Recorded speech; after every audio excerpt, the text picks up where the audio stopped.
Hello दोस्तों, आशा करते हैं आप लोग बहुत अच्छे होंगे। द परफेक्ट स्टडी में आप सभी लोगों का स्वागत है। देखो मेरे भाई, आज की इस क्लास में हम लोग डिस्कस करने जा रहे हैं बीएड थर्ड सेमेस्टर के इंपॉर्टेंट क्वेश्चन। अच्छा, ये इंपॉर्टेंट क्वेश्चन पेपर सेकंड का है, जिसका नाम क्या है, जेंडर, स्कूल एंड सोसाइटी।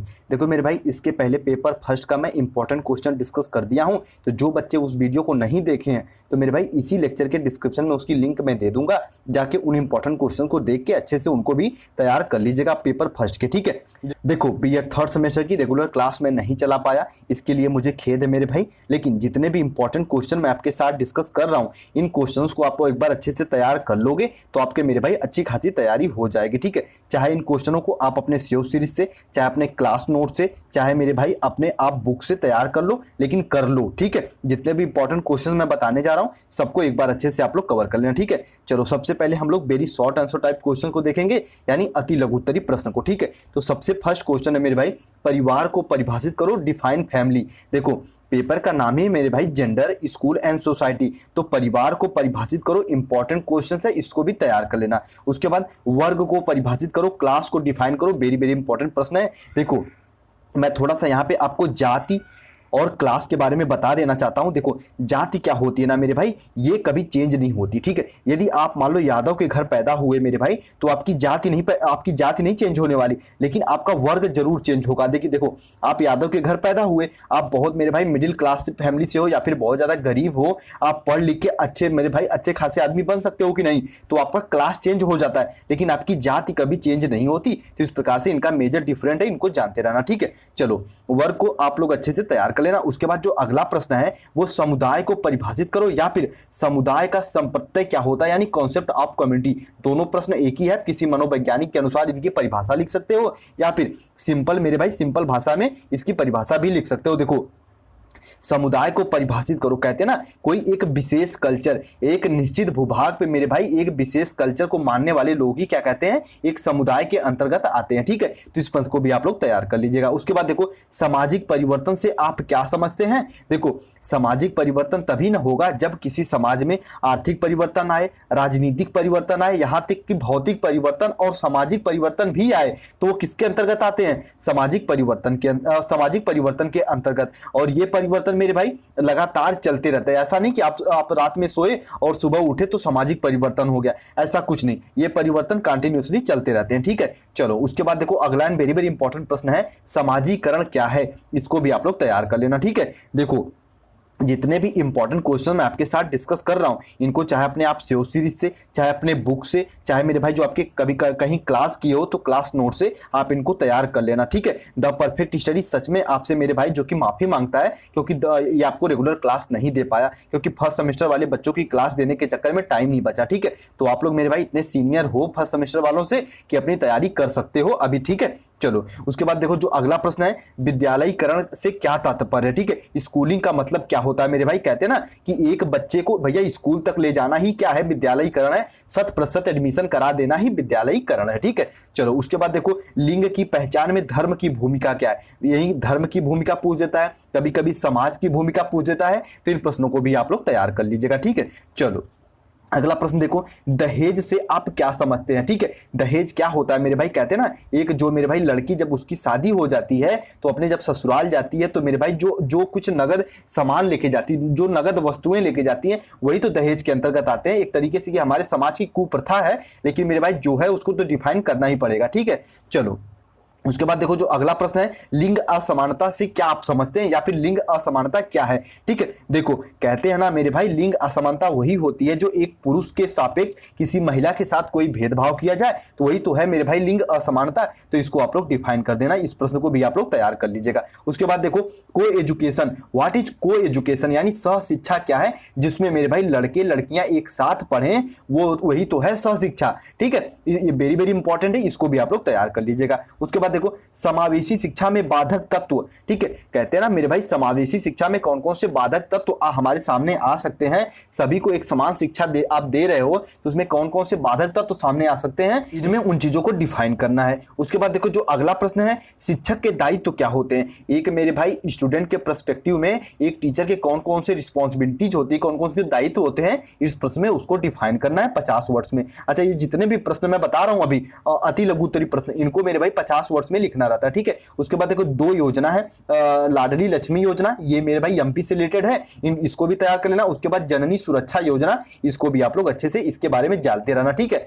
चलो उसके बाद देखो जो अगला प्रश्न है, महिला सशक्तिकरण के लाभ। अगर देखो महिला सशक्तिकरण के जो लाभ, अगर सबसे पहले ये हो सकता है कि मेरे भाई राष्ट्र के निर्माण में अगर महिला सशक्तिकरण अच्छे से होगा तो राष्ट्र का निर्माण होगा, क्योंकि जो महिलाएं होती हैं वो पुरुष के साथ मेरे भाई कंधे से कंधा मिला के आगे बढ़ सकती हैं, तो राष्ट्र का निर्माण तो होगा ही होगा, ठीक है। और देखो ध्यान से सुनना कि जो महिलाओं की सबसे दुर्दशा मतलब किस देश में होती है, तो कह सकते हैं जो विकासशील देश होते हैं, जो विकसित देश होते हैं उसमें महिलाओं के साथ कोई भेदभाव नहीं होता। जो विकासशील देश होते हैं खासकर उसमें आप देखोगे तो महिलाओं के साथ ज्यादातर भेदभाव होता ही होता है, ठीक है। जिसको कैसे, इसके लाभ कौन कौन से, इसको इसमें डिफाइन करना है। उसके बाद अनौपचारिक शिक्षा की 4 विशेषताएं लिखिए, ठीक है। यहाँ पे एक शब्द आया अनौपचारिक शिक्षा और एक होता है मेरे भाई औपचारिक शिक्षा, ठीक है। तो अनौपचारिक शिक्षा वो होती है ना जिसका कोई मेरे भाई निश्चित समय ना हो, निश्चित स्थान ना हो, वो क्या होते हैं, वो अनौपचारिक शिक्षा होते हैं। औपचारिक शिक्षा वो होती है, जैसे हमको एग्जांपल दे सकते हैं स्कूल विद्यालय, तो वो क्या है, वो औपचारिक शिक्षा, ठीक है। तो अनौपचारिक शिक्षा आप कह सकते हो इसकी 4 विशेषताएं लिखो। इसका एग्जांपल कौन सा हो सकता है मेरे भाई अनौपचारिक शिक्षा का, तो कह सकते हो सर समाज, ठीक है। चलो अगला प्रश्न देखो, अपशिष्ट प्रबंधन क्या है, ये प्रश्न पूछता है। साथ में कभी कभी मैनेजमेंट या फिर प्रबंधन क्या है इसको भी पूछ लेता है, तो दोनों शब्दों को बिल्कुल अच्छे से तैयार कर लेना। उसके बाद देखो जो अगला प्रश्न ये भी इंपॉर्टेंट है, पितृत्व से आप क्या समझते हैं, तो मेरे भाई इस प्रश्न को भी आप लोग तैयार कर लेना, क्योंकि पता है ना हमारा समाज कैसा है, तो कहोगे पितृसत्तात्मक समाज है मेरे भाई, तो इस प्रश्न को भी आप लोग तैयार कर लेना, ठीक है। भारतीय महिला एवं संस्कृति, देखो दोनों में मेरे भाई रिलेशन पूछ रहा है, ठीक है। कहते हैं ना इंडियन कल्चर मेरे भाई किससे डेवलप हुआ है, तो हम कह सकते हैं भारतीय महिला से। तो दोनों शब्दों को आप लोग अच्छे से उसमें मेरे भाई रिलेशनशिप स्टेब्लिश करते हुए लिख सकते हो, ठीक है। चलो उसके बाद देखो जो अगला प्रश्न है, भारतीय समाज में महिलाओं की भूमिका क्या है, ठीक है। वेरी वेरी इंपॉर्टेंट प्रश्न है, इसको भी आप लोग तैयार कर लीजिएगा। कर्मी के रूप में महिलाएं, वुमेन एज अ वर्कर, ठीक है। एक औरत मेरे भाई कर्मी के रूप में, वर्कर के रूप में आप कैसे उसको डिफाइन करते हो, इस प्रश्न में वो पूछ रहा है आपको, इसको भी आप लोग तैयार कर लेना। जो लास्ट प्रश्न है अति लघु तरीका, वो पाठ्य पुस्तकों में लैंगिक पक्षपात क्या है, ये मेरे भाई 200 वर्ड्स में भी पूछता है कि पाठ्य पुस्तकों में लैंगिक पक्षपात क्या है। तो देखो सिंपल से लैंग्वेज में आप देख सकते हो, शुरू से हम लोग देखते भी हैं, कोई भी बुक में आप देखते हो ना कि मेरे भाई स्त्रियों को कम दिखाया जाता है और मेरे भाई पुरुष को ज्यादातर दिखाया जाता है, यही तो है लैंगिक पक्षपात, ठीक है। तो अगर जो स्त्रियों के मेरे भाई जो उनका जो उनकी वीरता है उनको भी इसमें दिखाना चाहिए, तो वो नहीं दिखाया जाता, यही है लिंग पक्षपात, ठीक है। चलो जितने भी अति लघुत्तरी प्रश्न मैंने आपके साथ डिस्कस किए हैं सबको एक बार अच्छे से आप लोग तैयार कर लेना, ठीक है। ये वो प्रश्न है जो मेरे भाई एग्जाम हाल में आपको देखने को मिलेंगे ही मिलेंगे, ठीक है।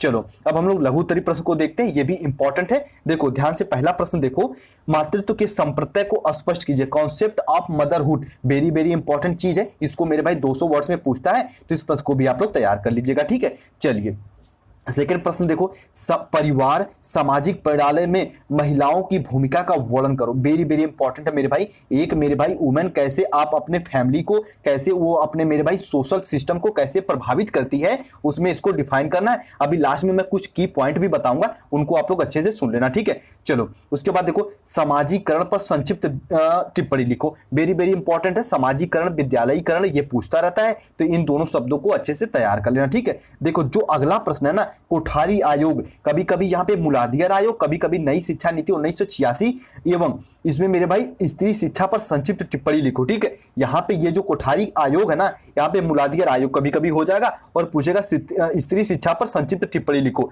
तो इसको भी आप लोग तैयार कर ही लीजिएगा, ठीक है।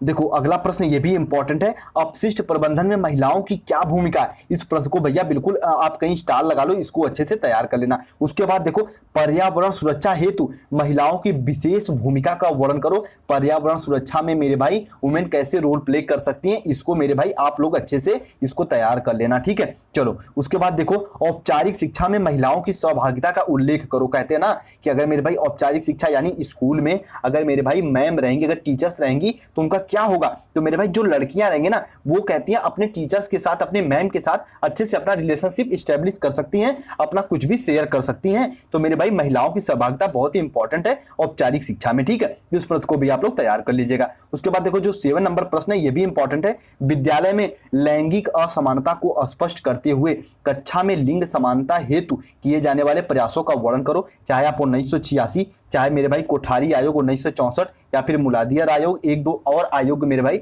इसमें आप डिफाइन कर सकते हो 8 से 10 पॉइंट, ये 200 वर्ड्स में पूछता है। ठीक है, चलिए अगला प्रश्न देखो, ये भी इंपॉर्टेंट है। महिलाओं की शिक्षा एवं सशक्तिकरण के श्रम पत्ते और मेरे भाई महत्व पर प्रकाश डालिए। वेरी वेरी इंपॉर्टेंट है। देखो महिलाओं की शिक्षा, ये तो शब्द इंपॉर्टेंट है, उसके साथ साथ सशक्तिकरण के संप्रत्यय के महत्व पर प्रकाश डालिए। भैया ये क्वेश्चन को स्टार लगा लो, वेरी वेरी इंपॉर्टेंट है। ठीक है, चलो उसके बाद देखो जाति और वर्ग, देखो यहाँ पे वर्ग होना चाहिए। जाति और वर्ग में अंतर स्पष्ट कीजिए। कास्ट एंड क्लास, देखो अभी ऊपर मैंने डिस्कस किया है, जो जाति होती है ना मेरे भाई ये चेंज नहीं होती, जो वर्ग होते हैं, जो क्लास होते हैं ये चेंज हो जाते हैं। कैसे, देखो कहते हैं ना भैया उनका कौन सा, वो डॉक्टर है, यानी उनका क्लास जो बदल गया, ठीक है, वो टीचर है। लेकिन हम लोग जाति कभी चेंज होते हुए देखते हैं नहीं, लेकिन वर्ग चेंज होता है। ठीक है, आप अच्छे कर्म करोगे तो आपका क्लास चेंज हो सकता है, पर आपकी कास्ट नहीं चेंज हो सकती। इस प्रकार से इन प्रश्नों को आप लोग समझ लीजिएगा, कोई अन्यथा मत लेना, सभी बुद्धिजीवी ही हो। ठीक है, चलो महिला सशक्तिकरण के